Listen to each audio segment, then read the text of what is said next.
სამართლო სასამართლო. Გადაჭირეთ მეც. როგორც იჭერთ. ჩაქვსით. ეს დამიჭირეთ. მონები ხარ. გოიჭერთ ხოლმე აქ ესე. ესე მე გიჟებად რო აცხადებთ ხოლმე. მონები. მონა, ეს იყო ერთადერთი შეფასება, რომელიც დღეს ნინო გალუსტაშვილმა ხალხისგან დაიმსახურა. მოსამართლის მანტიაში შემოსილმა ახალგაზრდა მოსამართლემ დღეს 4 წლით და 6 თვით პატიმრობაში გაუშვა დავით ხომერიკი.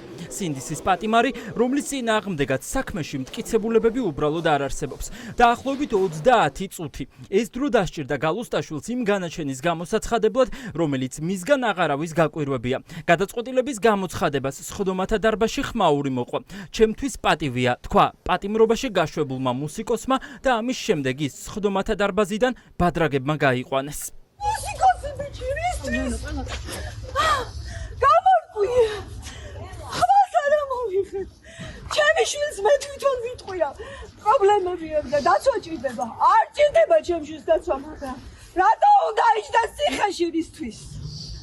დადაშავა! ოკლავი მე. აბეთ გავინ მე. ეკითხები სახში მიდიოდა დილის ხასალზე. რა დააშავა ხალხი? ევროპული მომავლის მცველ ახალგაზრდა მუსიკოს ეგრეთ წოდებული მოლოტოვის კოქტეილის დამზადებას ედავებიან, თუმცა უკვე თვეებია ადვოკატი ამბობს, რომ ბრალდება აბსურდულია და ერთადერთი მიზანი ბრალდებულის დასჯაა ქუჩიდან ევროპული მომავლის დაცვის გამო. საბრალდებო სკამიდან საბოლოო სიტყვის წარმოთქმის დროს დავით ხომერიკმა თქვა, რომ ამ ქვეყანაში სიმართლე დასჯადია და სამართალი ძნელი საპოვნელი. სამწუხარო რეალობის წინაშე ვდგავართ ახლა ყველანი, სადაც სიმართლე დასჯადია. ჩვენ ამ ბრძოლაში რახანია ერთად ვართ საერთო ღირებულებების გამო. ვიცხოვროთ თავისუფალ ქვეყანაში, რომელსაც ქართველი ხალხი იმსახურებს. გზა ამ მიზნისკენ ეკლებითაა სავსე. მას თავისუფალ სამშობლომდე მივყავართ. არ მესმის, რატომ უნდა ისჯებოდნენ ადამიანები სიმართლისთვის ბრძოლის გამო. მუსიკა და ხელოვნება აღმოჩნდა ჩემთვის ის მთავარი რამ, რითიც გამოვხატავდი ჩემს პროტესტს. ჯერა მუსიკა მშვიდობის მთავარი ინსტრუმენტია. პროტესტს სულ მშვიდობიანად გამოვხატავდი, მუსიკით ხშირად. ყველაფერი გავრილოვის ღამეს დაიწყო. სპეცრაზმელები სასტიკად გაუსწორდნენ ხალხს. დაზიანდნენ ჩემი მეგობრები. ამან წარუშლელი კვალი დატოვა მათ ჯანმრთელობაზე. აქ იკვეთება რუსეთის როლი, ის დღემდე გვებრძვის სხვადასხვა ფორმით. გავრილოვის ღამემ ჩემი პროტესტის შეგრძნებებსა და განცდებში მთავარი როლი ითამაშა. არაერთი დარბევის მომსწრე გავხდი, მთავრობა დაუპირისპირდა მშვიდობიან მოქალაქეებს ძალადობით.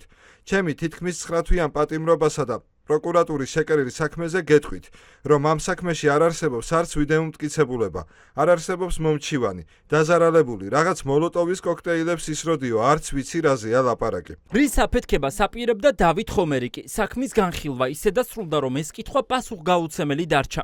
და აი რატომ?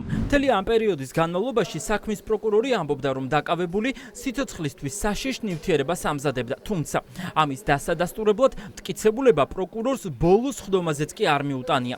საქმის მასალების მიხედვით ხომერიკს ზურგჩანთაში უპოვეს აალებადი ნივთიერება. ბრალდების ვერსია აბსურდულია დაკავებული მამაკაცის ნათესავებისთვის.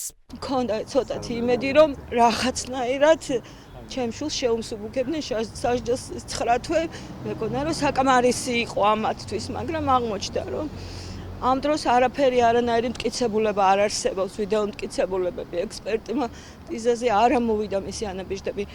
პირიქით მოძალადეები თვითონ იყვნენ ცემეს, გაუპატიურებით დაემუქნენ, თავში ურტყეს რისი გულისთვის, სახში მიდიოდა დილას 9 საათზე. ეს უნდა ამ რეჟიმს, რომ ეს იყოს სიბნელე, რომ ვერავინ ვერაფერი ვეღარ გაიგოს.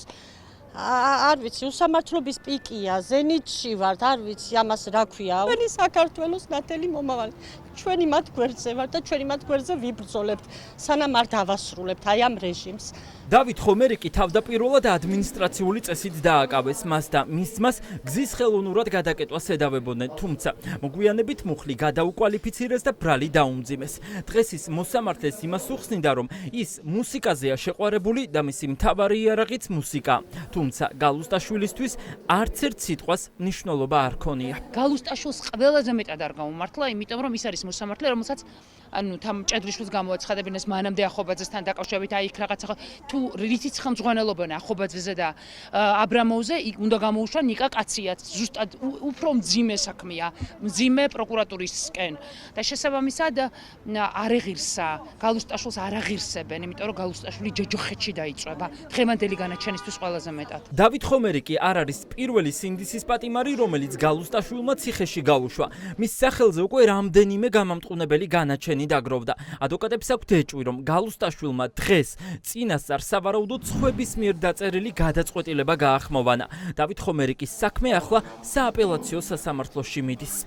აღმოჩნდა, რომ ამ ნაწილში ამ საქმეზე მოსამართლე გალუსტაშვილს დავალება პოლიტიკური გამართლების თაობაზე არ ქონდა მიღებული და შესაბამისად ჩვენ დღეიდან უკვე გვყავს მორიგი პოლიტიკური მსჯავრდებული უკვე, რომელსაც პირველი ინსტანციის სასამართლომ მიუსაჯა სანქცია. ბუნებრივია გადაწყვეტილებას გავასაჩერებთ სააპელაციო სასამართლოში. ნინო გალუსტაშვილს აბარია სინდისის სხვა პატიმრების საქმეებიც, მათ შორის ჯგუფური ზალადობის ბრალდებით დაკავებული 11 პირის საქმე.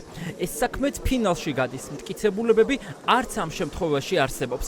ახლა საინტერესოა, ხალხს ნინო გალუსტაშვილისგან დაამახსოვრდება თუ არა მინიმუმ ერთი გამამართლებელი განაჩენი მაინც.